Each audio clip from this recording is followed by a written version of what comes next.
Hi, I'm Libby Gibson, Town Manager. Welcome to What's Going On in Town Government. This week at our board meeting, very first thing we did was we recognized our retiring state representative, Tim Madden. He's been our state rep for 8 years, and we invited him in to give a legislative update, which, of course, we never invite him in to give a legislative update, so he knew something was up. But he was very good-natured about it. We gave him a plaque and we thanked him, and I think we're going to really miss having our own rep. He's going to be on Dan Drake's show next week. He has probably. So is the new guy. He's coming in. Oh, good. I'm going to meet the new guy on Monday, Dylan Fernandez. Yeah. Anyway, so we really thanked him, and it's not very often that Nantucket has its very own rep, but no, we don't. But hopefully Dylan will be very, Oh, sure. Here a lot. So that was great to do that with Tim. We also did some real estate items. It was Real Estate Wednesday. The thing we spent the most amount of time on probably was the request for proposals for a piece of town-owned land on Fairgrounds Road that we call 6 Fairgrounds Road. It's next to the police building, where we are going to be doing some housing. We've been working on our RFP for months now, a group of staff and a couple of board members, and the board has, in the intervening time, had a little bit of a change of heart, it seems, about a couple of the concepts that are in the RFP. So it got a little bit contentious, I would say, at the meeting. How did it get contentious? Well, I think there was a feeling that perhaps this RFP was a little bit too complicated. And one of the ideas here is that we put out an RFP so that a developer develops the project, and the town does not pay for the project. Otherwise, we're doing it ourselves, and it's going to cost whatever it's going to cost. So we're trying to get a developer to do it. And developers may need supplemental funding that is readily, well, I shouldn't say readily, that is available for certain types of housing projects. There are federal and state funds available for certain types of housing projects, but they do come with some restrictions. So some of the board members were concerned about the restrictions and being so restrictive that we wouldn't be able to house some of the groups of people that we want to house, such as town employees. Many town employees are not going to meet the income affordability threshold.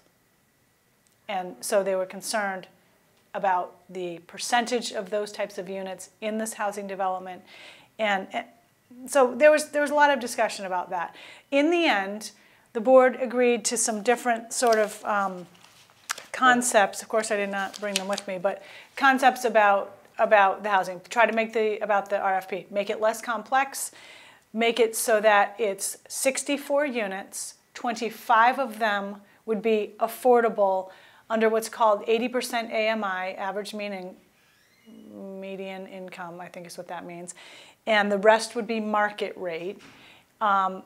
Try to work in a preference for town employees, if not outright being able to reserve a number of units for town employees. And there were a couple of other things. We did get into a bit of a discussion about a traffic study and a fiscal impact study, because there are going to be, 64 units isn't 6. Question. Yes. What was this designed to do in the first place? Wasn't this, this was in direct response to the Workforce Housing Needs Assessment that was done in 2015. And it's no surprise to anybody that we have a housing crisis here, and it's largely workforce housing. So it's for people who work. That's what we're looking at there. That's what we're looking at. Yeah. So that is exactly what it had already been designed for. So the board wants to make sure that's very much highlighted. So for example, one concern was we don't want one group, large private employers say, to be able to reserve 12 units or something like that, or half the units. We don't want them to have a monopoly on the units. We're not trying to house the employees of one group only, but although we are trying to house town employees. But a lot of them are going to a place like Sachem's Path. Some of them are, yes, and some of them meet. Can we have another place where, there's development for that? I mean, is it the priority on employing people that work Yes, so that's kind of what we got back at. And so we're gonna make some revisions. There were some legal questions too about some of the things that the board wanted, and we're gonna come back to the board hopefully this month and revisit it. So that was the big discussion. We had a little bit of talk about some open meeting law issues. And that stemmed around an open meeting law complaint, 2 complaints that we have received regarding a meetings that have been held recently about the Harbor Place project. This is the project formerly known as Wilkes Square on the waterfront. You know, what am I trying to say? Electric company property, Stop and Shop, and the parking lot there, that whole area. And a couple of selectmen, myself, the planning director, a couple of members of the planning board have had 2 or 3 meetings about the project, specifically about a presentation that the proponents of the project were going to be making to the Board of Selectmen. So there weren't any decisions made, it wasn't a group appointed by the Board of Selectmen, it was just got together in an ad hoc fashion. So to make a long story short, our town council has said they don't believe this is a violation of the open meeting law. So we have to respond to the complainants. So we are in the process of doing that. And I understand one or more of them might appeal our response to the Attorney General's office, and then we'll see where that goes. So we were talking about that. Their issue was they thought it should have been a public meeting, a posted meeting. Are they not happy with the proponents' model, their idea? I don't know about that. Or they want more ideas? I don't know. I don't know about that part of it. I just know that they thought it should have been a public meeting. And so whether we agree or disagree with that, going forward, I think that if there are other meetings, and we do have one more scheduled on December 20th, they will be public. There won't be a meeting of the Board of Selectmen. There'll be just a publicly posted meeting. So that's going to be happening. At our meeting next week, we're going to be going over citizen warrant articles. The citizen warrant articles are in. I don't even know how many there are. Haven't even looked at them. But we're going to be talking about them. They're all online. We're going to be having an interesting presentation from some people from the Vineyard that have formed a kind of a wind power company. There is a name for it. I can't remember what it is right this second. But there's an offshore wind farm in the development stage. It's to the south of Nantucket in the Vineyard. And they've asked to come in and review it with the board. We are wanting to know how could this affect Nantucket, both in terms of environmentally, fishing, things like that.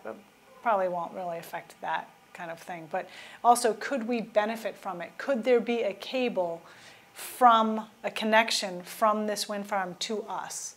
So we're going to be hearing a little bit more about that. It really is in the development stage right now. So there's a lot more permitting and applications and public hearings and discussions to have. Will people in Mattocket be able to see it?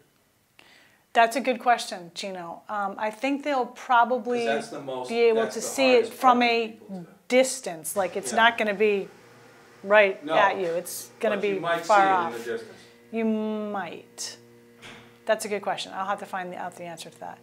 We have a special election coming up next Tuesday, December 6th. We have 3 ballot questions, one for the Mattocket Sewer Project, one for supplemental appropriation for the school project, and one for the construction of a new line landfill cell. All of these have been approved by town meetings, and we are hoping that people will get out and vote. There's a lot of information about all of those projects online, and there's a tax rate calculator online. So if you would like to know how if the questions are approved, how they would affect your tax bill, you can go online, put in the valuation of your property, and find out just exactly how it will affect you. Hey, could we talk a little bit more about that affordable housing? Sure, Gino. I noticed that you're putting roads in now in the back end. Okay, so we've cleared an area in the back for a future road, yes. And obviously the development is going to need roads, roadway structure in it. And we also need a cleared area so that when the proposers start wanting to look at the property, they're going to be able to get in there. And who can propose it to build that? I mean, does it have to be some giant outfit? Well, it needs to be a developer with a lot of particular types of experience with housing and affordable housing. So all of the requirements and criteria for who can make a proposal will be in the RFP, and it's not done yet. So it remains to be posted and put out to procurement. It's a very public bidding process. Does that require that if they're hired, that they have to hire local people? That has come up as to whether or not they have to hire local people. I think we can request that they do that, but that may not be easy. It may not be easy. Right. I mean, people ask that about town projects, and the difficulty with that is, by Massachusetts state law, you have to be certified in certain types of public construction, and not very many people here have that certification. How about the school? That seems to be going quickly. It seems to be going very quickly. I had a tour of it a couple of weeks ago with the superintendent. It's really nice on the inside. They did say that there's a roof issue on one of the buildings, and the roof is going to have to get redone. Oh. I don't know the details about it. I just know that he said don't pay too much attention to that roof because it's going to get redone. And I think they're right on schedule to move in the fall. Wow. Yeah, so it's exciting. We're working on our fiscal 18 budget, the development of that budget, and there will be additional requests from the town and the school most particularly related to additional staffing and other expenses that a new school generates. So, but we talked about that from day one, so that shouldn't be a surprise, really. So what else do you know? Are you strolling? Yeah, I'll do a little tomorrow. Yeah. You? I'm going to be working at the St. Mary's Church Fair for a while. I'll be down there. Oh, please come Definitely. in. Yeah, definitely come. They have really good chowder down there, Huh? and they have good chowder down there, and really good baked goods. I might even be making a baked good. You could buy some. What do you like? You'll have to see. I'm not for nothing, but I'm a little bit known for a certain type of brownie that I make. And if you've had one, you know what I'm talking about. And you're going to say to yourself, "Oh my God, I wish I had one right now." Thanks to the I'm not going to, but we should be able to. It's it's not that. It's all about the chocolate. Ah, the chocolate. But I'm not actually going to make brownies for the church fair. I'm making a different thing. Okay, we'll leave it a surprise. Yeah, but it's not anything to do with the legalization. Okay, it's right. nothing to do with that. I don't even know about that. I don't even know. I don't know about that. Okay. But speaking of the legalization, oh yeah, we are probably going to have a kind of a legalization of Marijuana Act 101 at some point with town council, so that we can all understand what it means. There's a lot of kind of crazy questions out there about it that are people still calling and asking? They haven't really called. Right. No, I've seen some different stories from other towns about what there's a couple of towns that seem to be putting forward efforts to ban the retail shops that would be allowed under the act, things like that. There's a zoning study that you can do.